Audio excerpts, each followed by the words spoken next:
North Korea. When you hear the name, a lot of things probably come to mind. Headlines, threats, a real sense of mystery. But how did it become the country we know today? Well, today we're going to connect the dots. From its chaotic birth after World War II, all the way to the nuclear-armed dynasty that exists today. So here's how we're going to break it down. We'll start with how the Korean peninsula got split in two. Then we'll walk through the three leaders who have defined it. Kim Il-sung, the founder, his son, Kim Jong-il, and his grandson, the current leader, Kim Jong-un. It's a story where each chapter really sets the stage for the next. Okay, let's dive in. All right, part one, a peninsula divided. Our story really kicks off right in the messy aftermath of World War II. In 1945, Japan's long 35-year rule over Korea finally ends. But instead of freedom, Korea found itself caught in the crossfire of two new superpowers, the Soviet Union and the United States. And things escalated so incredibly fast. That division in 1945, at the 38th parallel, that was only supposed to be a temporary line on a map. But just 3 years later, boom, two separate countries are declared. By 1950, they're in an all-out war that would turn that temporary line into one of the most fortified, dangerous borders on the planet. And you have to think about the human cost here. This wasn't just a political decision. We're talking about 9 million Koreans in the north, suddenly under Soviet influence, and 16 million in the south under American influence. A line drawn by foreigners literally split families, a culture, and people's futures right in two. Now here's something that is absolutely critical to understand. The war was brutal, especially for the North, but it never actually ended. That armistice signed in 1953, it's basically just a pause button, a ceasefire. It's not a peace treaty. So technically, the two Koreas are still at war. And that one fact explains so much about North Korea's mindset, its paranoia, its isolation, and its relentless drive for nuclear weapons. Okay, part two. Out of the ashes of this forever war, one man rises to define the new nation of North Korea, Kim Il-sung. He was this former anti-Japanese guerrilla fighter, handpicked by the Soviets, and he would go on to rule the country for almost half a century, completely shaping it in his image. If there is one word you need to know to understand his vision, it's this one, Juche. It's pronounced Juche, and what it means is radical self-reliance. It was this powerful declaration that North Korea would stand on its own 2 feet and bow to no one. Not the Soviets, not the Chinese, not the Americans. And Juche wasn't just a slogan, it was the actual blueprint for the state.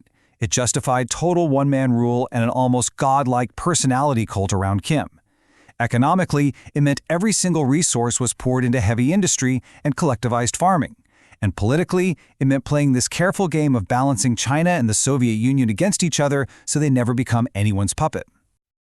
And here's the wild part. For a while, it seemed to be working. The country rebuilt from being completely flattened in the war so fast that it actually drew praise from Western observers. A famous British economist named Joan Robinson even visited in 1965 and called the recovery a miracle.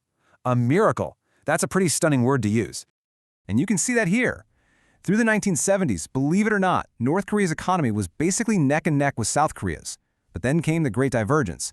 The South pivoted hard into high-tech, into exports, think Samsung, Hyundai. The North, though, stuck with its rigid, isolated model, and it got left behind big time. Yeah, that miracle really started to unravel. Decades of pouring money into the military, plus huge foreign debt, had weakened the whole system. But the knockout punch came in 1991 when the Soviet Union completely collapsed. Just like that, North Korea's biggest source of aid and cheap goods? Gone. The country wasn't just struggling anymore, it was headed right for a cliff. Which brings us to part three. Because right at this moment of crisis, in 1994, Kim Il-sung dies. Power passes to his son, Kim Jong-il. And talk about a tough inheritance. He wasn't taking over a thriving nation. He was taking over a country on the absolute brink of collapse. His rule would be all about survival. And that collapse came in the form of what the state calls the arduous march. It was a horrific famine in the mid-90s. It was a perfect storm, really. The loss of Soviet aid, terrible floods, and an economy that had just completely broken down. The result was widespread starvation and a trauma that scarred the nation. Kim Jong-il's answer to this national disaster was a brand new ideology, Sung-un. It simply means military first. If his father's big idea was Juche, self-reliance, Kim Jong-il's was that in a hostile world, The military had to come before everything and everyone else. It was the only way to survive. So, this military-first policy rewired the whole country. The army got first dibs on everything: food, fuel, money, you name it. And the ultimate goal of all this, the one thing that would be their ultimate insurance policy against the US, was to develop a nuclear weapon. And on October 9, 2006, they succeeded. North Korea tested its first nuclear bomb and officially joined the nuclear club. This was a complete game changer. It instantly transformed North Korea into a global threat and changed the security calculus for the entire world. And that brings us to our final chapter, the current era under Kim Jong-un. When his father died in 2011, this young, Swiss-educated son took over. A lot of people outside the country hoped he might be a reformer. Well, he turned out to be anything but. Instead of reforming, Kim Jong-un hit the accelerator. He moved ruthlessly to secure his power. He had his own uncle executed, he revitalized the political party, but his biggest move was to put the weapons program into overdrive, culminating in 2017 with the test of an ICBM, a missile capable of hitting the entire U.S. mainland. But then, just when tensions were at their absolute peak, remember all the talk of fire and fury in 2017? He did a complete 180. The world watched, stunned, as 2018 saw Kim Jong-un pivot from nuclear threats to a full-on diplomatic charm offensive. It was total whiplash. And it led to this whirlwind of historic moments. He sent his sister to the Olympics in the South. He literally walked across the border to meet the South Korean president. And then, the most surreal moment of all, a face-to-face summit with a sitting U.S. president. Now, these talks didn't end in a big breakthrough deal, but they absolutely redrew the diplomatic map. So that brings us to today. When you look back, the story of North Korea is one of a dynasty surviving against all odds, using ideology, crisis, and nuclear brinkmanship to hold on to power. And it leaves us with the same question that's been hanging over the region for decades. After all this time, what comes next?